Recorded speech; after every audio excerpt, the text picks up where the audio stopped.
Hello, welcome to my YouTube channel pharmacology plus. आज हम बात करेंगे एक नए टॉपिक पर, रिसेप्टर थ्योरीज। तो इसमें पढ़ेंगे theories of drug receptor interaction के बारे में। ठीक है, तो कुछ साइंटिस्टों ने क्या है रिसेप्टर पर रिसर्च की। ठीक है, उनमें से कुछ साइंटिस्टों ने अपने अकॉर्डिंग कुछ थ्योरी रिप्रेजेंट की। ठीक है, तो उसमें से कुछ मेन थ्योरीज हैं: occupation theory, rate theory, the induced fit theory of enzyme substrate interaction, next इसमें macromolecular perturbation theory, activation aggregation theory, and last है two state model of receptor activation.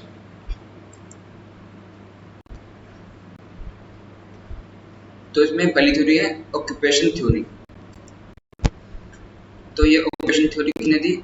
गट्टुम and Clark साइंटिस्टों ने ये theory दी। ठीक है, तो उन्होंने क्या बताया? Intensity of complete is directly proportional to the number of receptors occupied by the drug. ठीक है, तो जब भी कोई ड्रग के जो मॉलिक्यूल हैं वो रिसेप्टर से जुड़ेंगे, ठीक है, तो जितने ज़्यादा मॉलिक्यूल जितने ज़्यादा रिसेप्टर्स को ऑक्यूपाई करेंगे उतने ज़्यादा क्या इसमें रिस्पॉन्स आएगा, उतने ज़्यादा ड्रग का रिस्पॉन्स आएगा या फार्माकोलॉजिकल इफेक्ट आएगा। Maximal response occurs when all the receptors are occupied.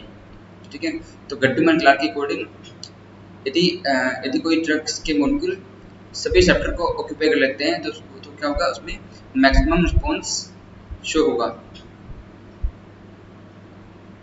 ठीक है, जब कोई ड्रग रिसेप्टर से जुड़ेगी तो बनाएगी ड्रग रिसेप्टर कॉम्प्लेक्स, उससे आएगा response. Drugs act on binding sites and activate them. ठीक है, resulting in A biological response that is proportional to the amount of drug receptor complex formed। ठीक है, तो जितने ज़्यादा ड्रग रिसेप्टर कॉम्प्लेक्स बनेंगे उतना ही ज़्यादा क्या रिस्पॉन्स आएगा या फार्माकोलॉजिकल इफेक्ट आएगा। The response is when this complex dissociates. और जब ये ड्रग रिसेप्टर कॉम्प्लेक्स टूटेगा या डिसोसिएट होगा तब क्या है, ये जो रिस्पॉन्स है वो सीज हो जाएगा, सीज होगा या फिर रिस्पॉन्स बंद हो जाएगा। तो इसमें नेक्स्ट थ्योरी है रेट थ्योरी। ये किसने दी? ये दी पैटर्न साइंटिस्ट ने। और ये थ्योरी क्या है? ये थ्योरी क्या है? ऑक्यूपेंसी थ्योरी का एक अल्टरनेटिव है। इसमें पैटर्न ने क्या बताया?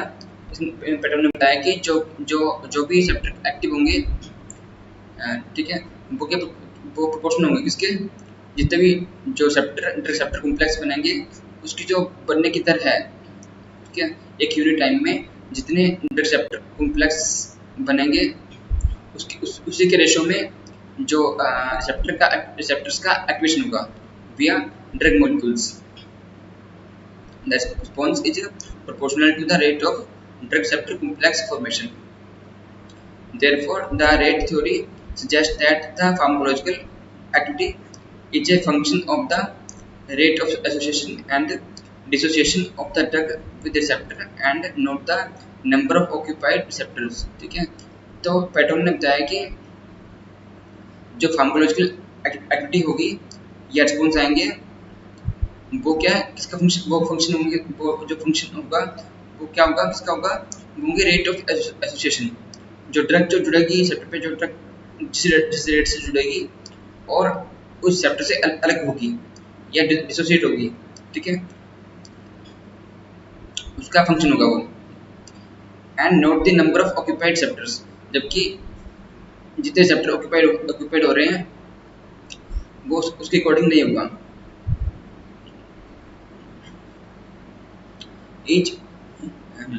each association would produce a quantum of stimulus। ठीक है, जितने भी ड्रग जो जुड़ेंगे रिसेप्टर पे जिस रेट से जुड़ेंगे, ठीक है, तभी ये स्टिमुलस आएगा इसके अंदर, तभी रिस्पॉन्स आएगा। In the case of agonist the rates of both association and dissociation would be fast. ठीक है, जब एगोनिस्ट कोई ड्रग होगी, जब उसका जो रेट होगा जुड़ने का और एसोसिएट का एंड डिसोसिएट का, मतलब उससे अलग होने का रिसेप्टर से, वो फास्ट होगा। The rate of association of antagonist with receptor would be fast but the dissociation would be slow. ठीक है, जबकि जो एंटागोनिस्ट ड्रग होगी उसका जो रिसेप्टर से जुड़ने का जो रेट होगा वो तो होगा फास्ट। ठीक है, जबकि जो उसका जो डिसोसिएशन का जो रेट होगा वो होगा स्लो। जबकि पार्शियल एगोनिस्ट जो होते हैं, partial agonist would have intermediate drug receptor complex dissociation rates. ठीक है, जबकि पार्शियल एगोनिस्ट जो होते हैं उनका जो एसोसिएशन एंड डिसोसिएशन का जो रेट होगा वो क्या एगोनिस्ट और एंटागोनिस्ट के बीच का होगा या इंटरमीडिएट होगा।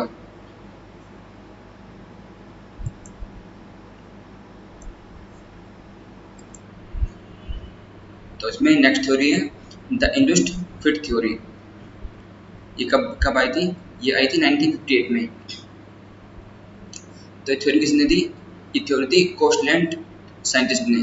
ठीक है, जब ये जो थ्योरी है इंड्यूस्ड फिट थ्योरी, ये मेनली बनी थी इसके लिए एंजाइम सब्सट्रेट कॉम्प्लेक्स के लिए।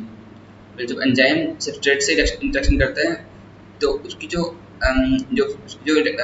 पूरी प्रोसेस है उसको ये बताता है। ठीक है, पर ये जो थ्योरी है इंड्यूस्ड फिट थ्योरी है, ये ड्रग रिसेप्टर कॉम्प्लेक्स पे भी लागू होती है। तो इस थ्योरी के अकॉर्डिंग जो रिसेप्टर जो होते हैं उनको जरूरी नहीं कि वो जो ड्रग के मोलिक्यूल होते हैं उसके अकॉर्डिंग हो, उन रिसेप्टर की कैविटी होती है वो ड्रग के मोलिक्यूल के अकॉर्डिंग हो, ऐसा जरूरी नहीं है। क्योंकि इस थ्योरी के अकॉर्डिंग जो रिसेप्टर होते हैं वो क्या इलास्टिक होते हैं, वो अपने शेप को ड्रग के मोलिक्यूल के अकॉर्डिंग चेंज कर लेते हैं। जैसे ही कोई ड्रग के मोलिक्यूल आएगा उनसे जुड़ेगा, वो रिसेप्टर अपने शेप को उसके अकॉर्डिंग चेंज कर लेते हैं।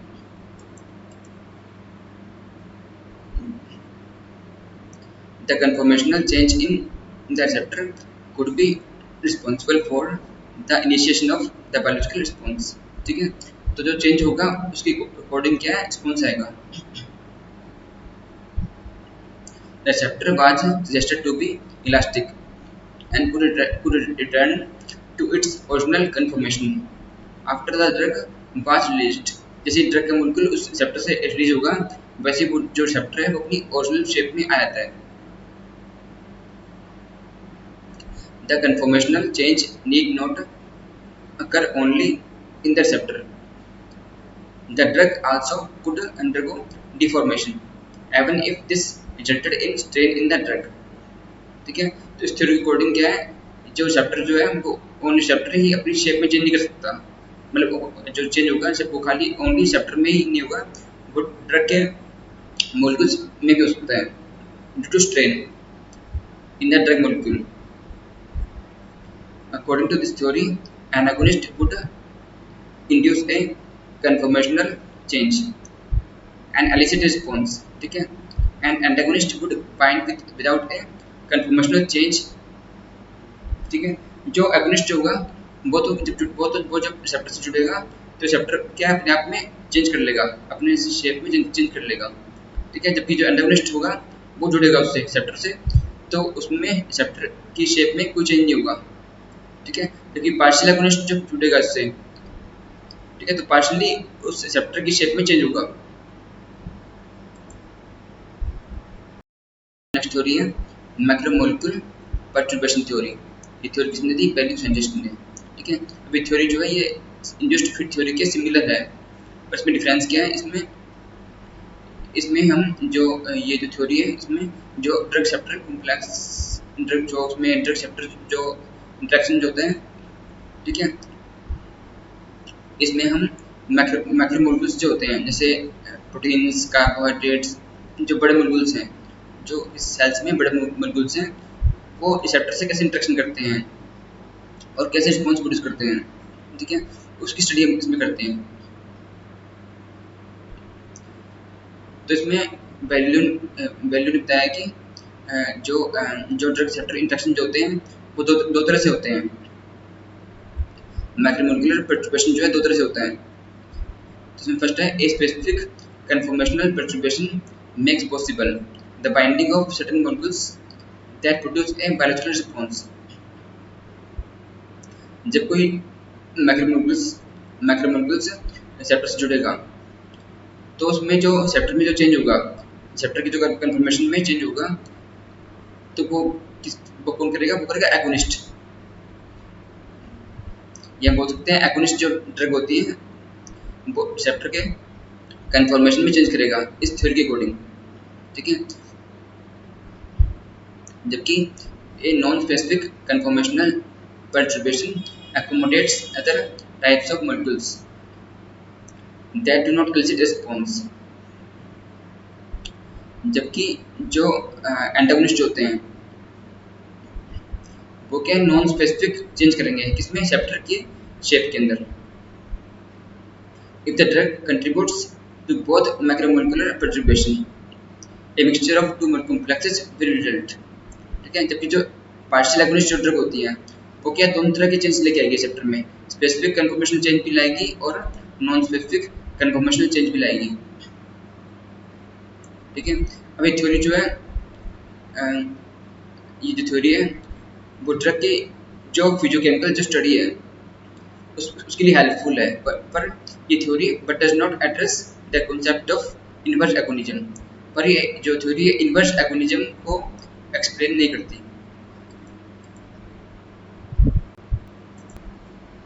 तो इसमें नेक्स्ट थ्योरी है एक्टिवेशन एग्रीगेशन थ्योरी।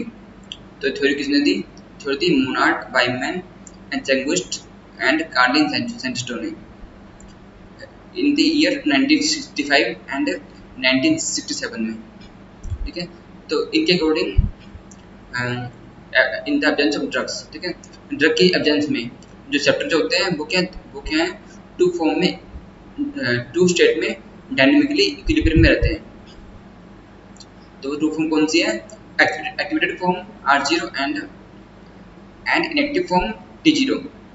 तो जो एक्टिवेटेड फॉर्म जो होती है R0 जो है उसे हम बोलते हैं उसमें क्या है? उसमें बायोलॉजिकल रिस्पॉन्स आएंगे। ठीक है, ड्रग के इफेक्ट आएंगे, जबकि इनएक्टिव फॉर्म में कोई इफेक्ट नहीं आएगा। ठीक है, तो ये क्या इक्विलिब्रियम फॉर्म में रहते हैं R0, इसे हम बोलते हैं बायोलॉजिकल रिस्पॉन्स फॉर्म, जबकि T0 इसको बोलते हैं नो बायोलॉजिकल रिस्पॉन्स फॉर्म। तो इस थ्योरी के अकॉर्डिंग जो एगोनिस्ट होते हैं वो R0 फॉर्म से जुड़ते हैं या एक्टिव फॉर्म से जुड़ते हैं, और जो इक्विलिब्रियम है उसको एक्टिव फॉर्म की तरफ शिफ्ट कर देते हैं, जबकि एंटागोनिस्ट जो है वो जुड़ेंगे T0 फॉर्म से, इनएक्टिव फॉर्म से। ठीक है, और इक्विलिब्रियम को T0 फॉर्म की तरफ शिफ्ट कर देंगे, जबकि जो पार्शियल एगोनिस्ट होते हैं वो जुड़ते हैं दोनों फॉर्म पे, T0 and R0 form. In this model, the agonist binding site in the R0 conformation can be different from the antagonist binding site in the T0 conformation। ठीक है, अब इसमें क्या है, दोनों जो फॉर्म होती है इनके लिए जो साइट होती है इनकी जुड़ने की वो क्या डिफरेंट होती है इस मॉडल के अकॉर्डिंग, इस थ्योरी के अकॉर्डिंग। और ये थ्योरी जो है इनवर्स एगोनिस्ट को एक्सप्लेन नहीं करती है। तो इसमें नेक्स्ट थ्योरी है two state multi state receptor model. अभी थ्योरी जो है ये सिमिलर किसके? एक्टिवेशन एग्रीगेशन थ्योरी के। तो इस थ्योरी के अकॉर्डिंग चाहे ड्रग या लिगेंड एब्सेंस हो या प्रेजेंस हो, मतलब ड्रग या तो रिसेप्टर पे हो या ना हो, दोनों स्टेट में ये जो रिसेप्टर्स होते हैं दो स्टेट में रहते हैं, R state and T state, relaxed active या ऑन स्टेट, या टेंस इनएक्टिव या ऑफ स्टेट। और ये दोनों स्टेट क्या है? इक्विलिब्रियम में रहती हैं। ठीक है, तो ये रिसेप्टर एग्जिस्ट इन इक्विलिब्रियम। अब इनका जो इक्विलिब्रियम का जो कांस्टेंट है उसे कहते हैं L। Between an active state को बोलेंगे R स्टार, एक्टिव स्टेट को लिखेंगे R स्टार, जबकि इनएक्टिव स्टेट को लिखेंगे R, ओनली R से। ठीक है, उसमें बोलते हैं रेस्टिंग स्टेट या इनएक्टिव स्टेट।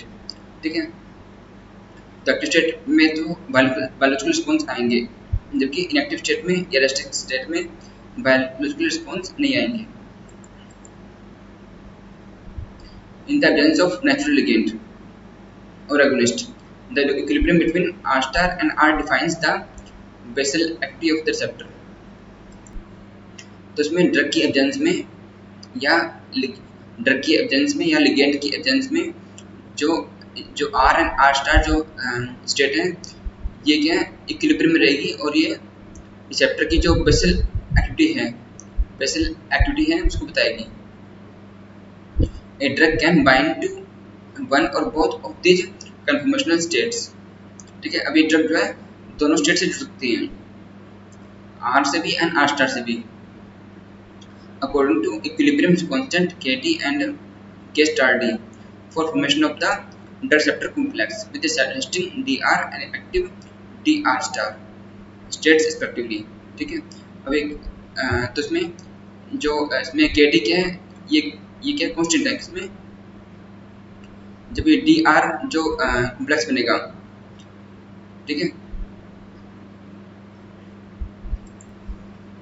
जबकि Kd स्टार कांस्टेंट है किसके बीच में, जब drug plus R star form जो है आपस में इंटरेक्शन करेंगी। ठीक है, तो वो जो इक्विलिब्रियम बनेगा उसका जो कांस्टेंट है वो है K स्टार D। तो उसमें full agonist bind only to R star, तो जो ड्रग फुल एगोनिस्ट होंगी वो तो जुड़ेंगे किससे, आर स्टार फॉर्म से, एक्टिव फॉर्म से,